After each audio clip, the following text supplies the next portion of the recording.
who are you going to be? And if you'll notice, I'm not asking what are you going to do, but who are you going to be? I'm asking you about how you plan to live your life every day. How are you going to respond when you don't get that job you had your heart set on? For all of you who are going to be teachers, what are you going to do if the students in your class next year just don't respond to your lessons? For all of you going into business, how will you react when your boss gives you a goal that feels way too high? See, these are the moments that define us.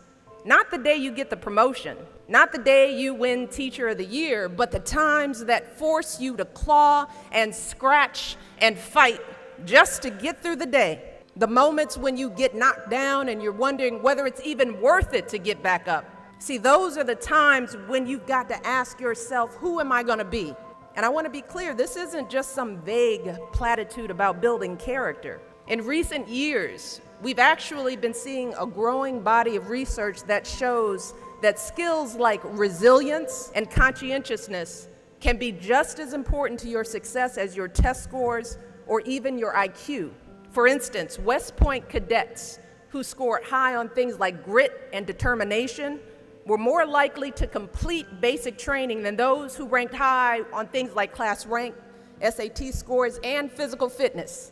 So what we're seeing is that if you're willing to dig deep, if you're willing to pick yourself up when you fall, if you're willing to work until your weaknesses become your strengths, then you'll develop a set of skills that you can mold and apply to any situation you encounter, any job you might have, any crisis you might confront.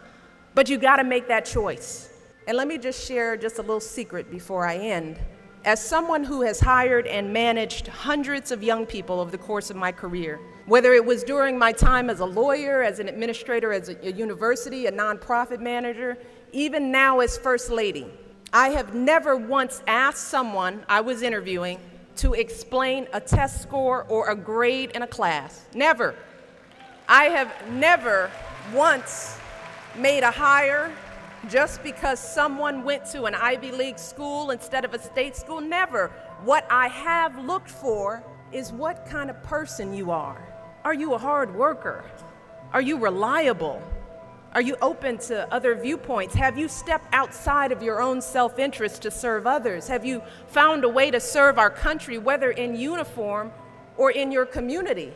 Again and again, I have seen that those are the qualities that I want on my team, because those are the qualities that move our businesses and schools and our entire country forward. And just understand this. Those are the qualities that you all already embody. They're the values you learned from your parents, from the communities you grew up in. And today, more than ever before, that's what the world needs.